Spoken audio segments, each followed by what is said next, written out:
ఈరోజు MLA camp office పైన జరిగిన దాడి అనేది దురదృష్టకరం. ఇది ఈరోజు ధర్నా చేసిన కాంగ్రెస్ కార్యకర్తలు, కాటా శ్రీనివాస్ గౌడ్ గారి వర్గము, కాటా శ్రీనివాస్ గారు చేసినటువంటి ఒక దుర్మార్గమైన ఆలోచన. ఇది చాలా దుర్మార్గము. ఎమ్మెల్యే క్యాంప్ ఆఫీస్ అంటే ఎమ్మెల్యే ఫ్యామిలీ మెంబర్తో సహా ఉండే ఇల్లు. ఇది ఒక ఎమ్మెల్యే ఇంటి మీద దాడి చేయడం అనేది దుర్మార్గం.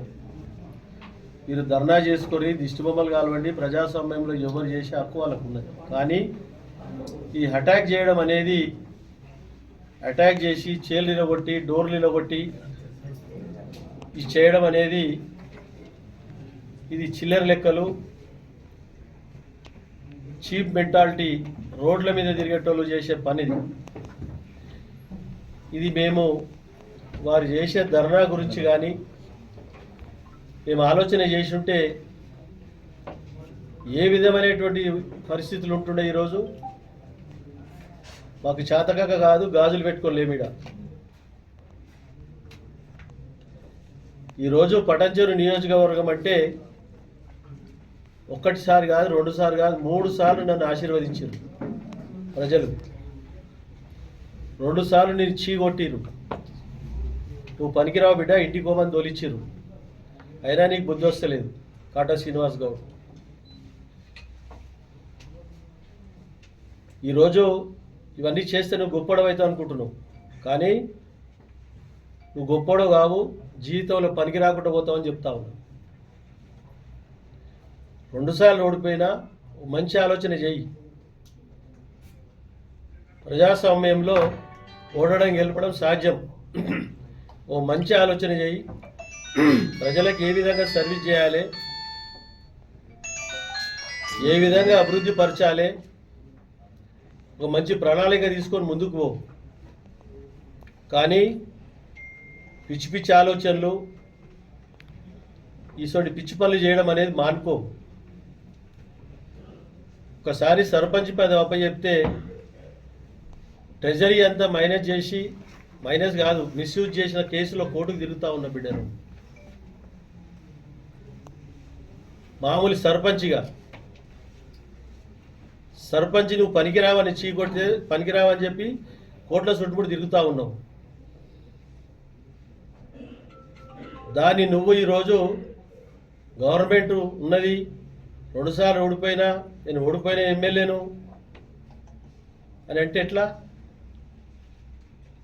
అది కరెక్ట్ కాదు.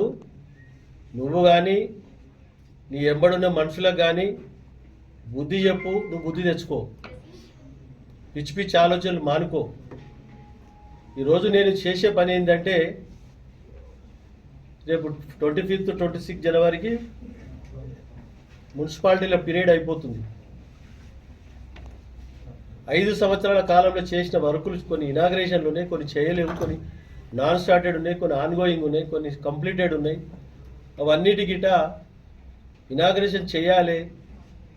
అన్ని పార్టీలలో ఉన్నారు. అలా బీజేపీ వాళ్ళు ఉన్నారు, కాంగ్రెస్ వాళ్ళు ఉన్నారు, టీఆర్ఎస్ వాళ్ళు ఉన్నారు, అందరు ఉన్నారు. అది అఫీషియల్ ప్రోగ్రామ్, అది పార్టీ ప్రోగ్రాం కాదు. పార్టీ కార్యకర్తలు ఎంబడేసుకొని తినడానికి. నేను 30 సంవత్సరాలు 90 నుంచి రాజకీయాలలో ఉన్నాను. కొత్తగా లేవు రాజకీయాలలో. ఏ ప్రోగ్రాంకి ఎవరు ఇవ్వాలో తెలుసు, మాకు కార్యకర్తలు ఎట్లా కాపాడుకోవాలో తెలుసు. కాబట్టి ఆ అఫీషియల్ ప్రోగ్రాం చేసుకుంటూ పోతా ఉన్నాం మేము.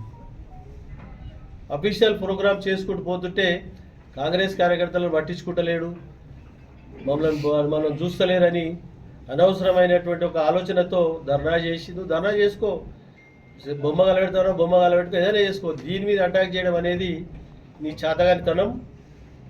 నువ్వు అటాక్ చేస్తా, నేను ధర్నా చేస్తా అంటే మేము గిట్ట దానికి స్పందించుంటే ఏముంటుండే పరిస్థితి? ఈరోజు ఏముంటుండే పరిస్థితి? ఒకసారి ఆలోచన చేసుకొని మంచి ఆలోచన చేయండి. చిల్లర ఆలోచనలు మానుకోరి. కాబట్టి దీన్ని పూర్తి స్థాయిలో ఖండిస్తూ ఉన్నా.